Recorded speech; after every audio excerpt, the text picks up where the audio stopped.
Olá, meu nome é Daniel Wilson, eu sou estudante de graduação do curso de Biotecnologia da Universidade Federal da Paraíba e veio por meio desse vídeo continuar minha explicação a respeito dos carboidratos.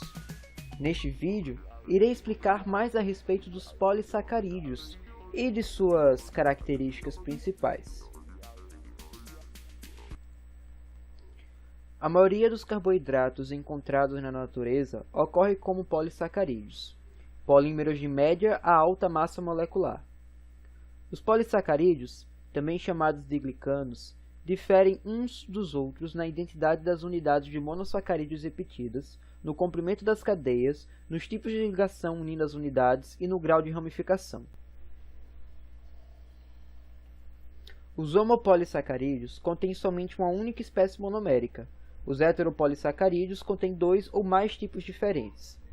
Alguns homopolissacarídeos, como o amido e o glicogênio, servem como formas de armazenamento para monossacarídeos utilizados como combustíveis. Outros homopolissacarídeos, como a celulose e a quitina, atuam como elementos estruturais em paredes celulares de plantas e em exoesqueletos de animais. Os heteropolissacarídeos fornecem suporte extracelular para organismos de todos os reinos. Por exemplo, a camada rígida do envelope celular bacteriano, o peptidoglicano, é parcialmente composta por um heteropolissacarídeo, construído por duas unidades alternadas de monossacarídeos.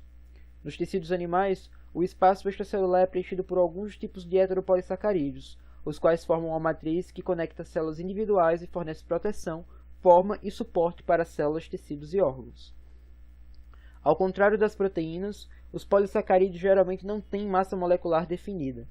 Essa diferença é uma consequência dos mecanismos de construção dos dois tipos de polímero. As proteínas são sintetizadas a partir de um molde, como sequência e comprimento definido por enzimas que seguem exatamente esse molde. Para a síntese de polissacarídeos não existe molde. Em vez disso, o programa de síntese de polissacarídeos é intrínseco às enzimas que catalisam a polimerização das unidades monoméricas, e não há um ponto de parada específico no processo sintético. Os produtos, portanto, variam em comprimento. Alguns homopolissacarídeos são formas de estocagem de combustível. Os polissacarídeos de armazenamento mais importantes são o amido, em células vegetais, e o glicogênio em células animais.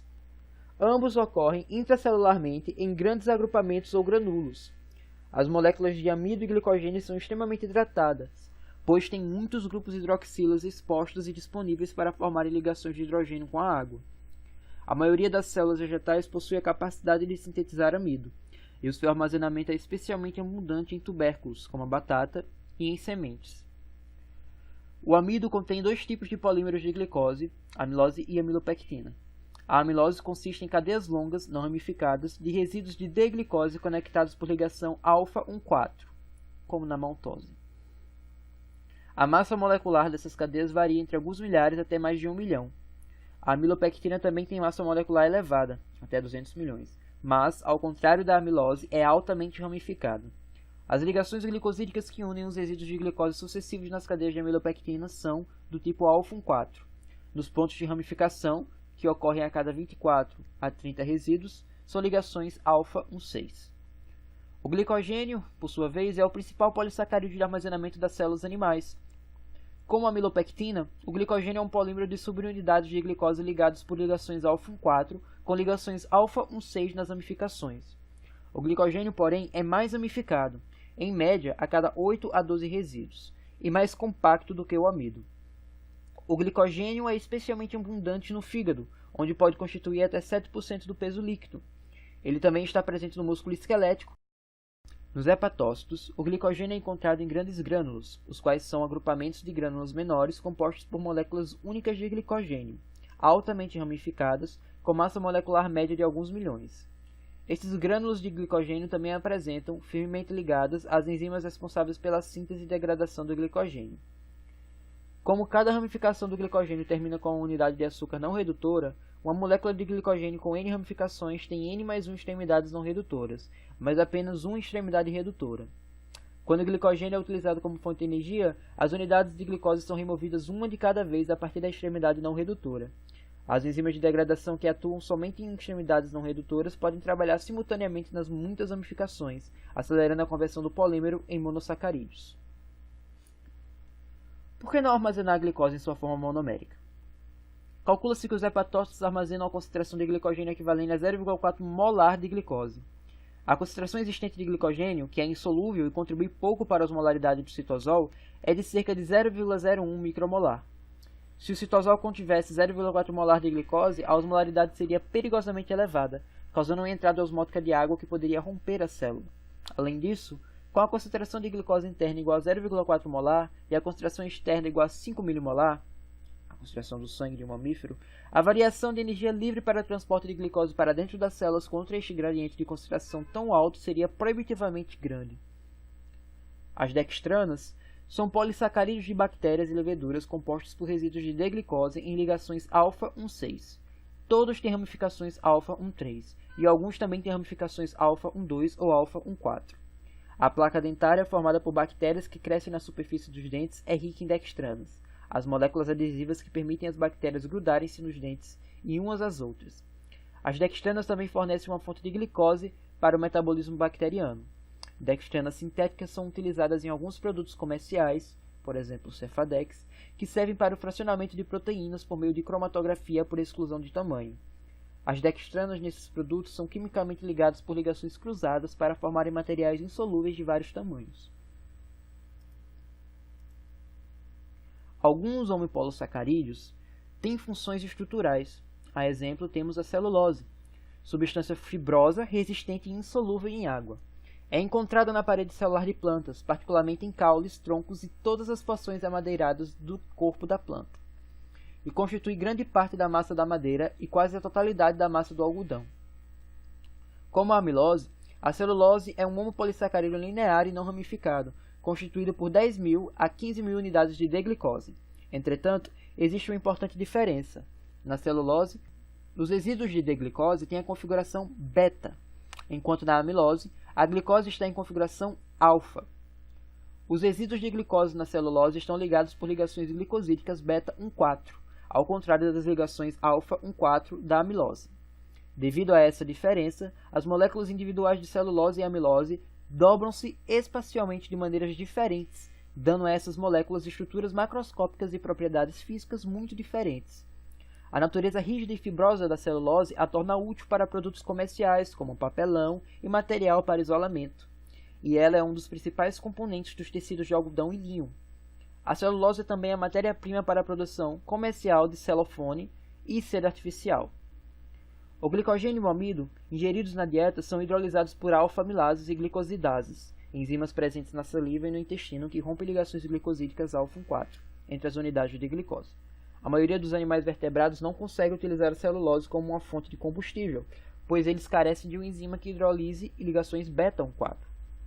Os cumpis digerem a celulose, e portanto a madeira, prontamente, mas somente porque carregam no trato intestinal um micro-organismo simbiótico, triconinfa, que secreta celulase, enzima que hidrolisa as ligações beta-1,4. Estudos de genética molecular têm revelado que os genes que codificam as enzimas para a degradação da celulose estão presentes nos genomas de uma ampla gama de animais invertebrados, incluindo artrópodes e nematóides. Existe uma inserção importante para a ausência da celulase nos vertebrados. Os animais ruminantes, tais como gado, ovelhas e cabras, carregam no rumen, o primeiro dos 4 compartimentos do seu estômago, micro-organismos simbióticos que conseguem hidrolisar a celulose, permitindo que estes animais degradem a celulose das gramíneas macias de sua dieta, mas não de plantas arbustivas. A fermentação no rumen gera acetato, propionato e beta-hidroxibutirato, que o animal utiliza para sintetizar os açúcares do leite. A biomassa, rica em celulose, pode ser utilizada como matéria-prima para a fermentação de carboidratos a etanol, para ser utilizada como aditivo na gasolina.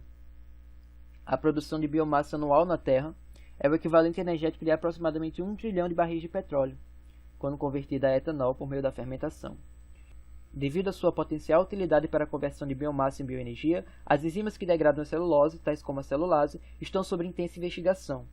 Complexos supramoleculares chamados celulossomos, encontrados na superfície externa da bactéria Clostridium celulositicum, incluem a subunidade catalítica da celulase, juntamente com proteínas que unem uma ou mais moléculas de celulase à superfície bacteriana, em uma subunidade que se liga à celulose e a posiciona no sítio catalítico. A fração principal da biomassa fotossintética está na porção madeirada das plantas e árvores, a qual consiste em celulose e outros polímeros derivados de carboidratos não facilmente digeríveis, tanto química quanto biologicamente.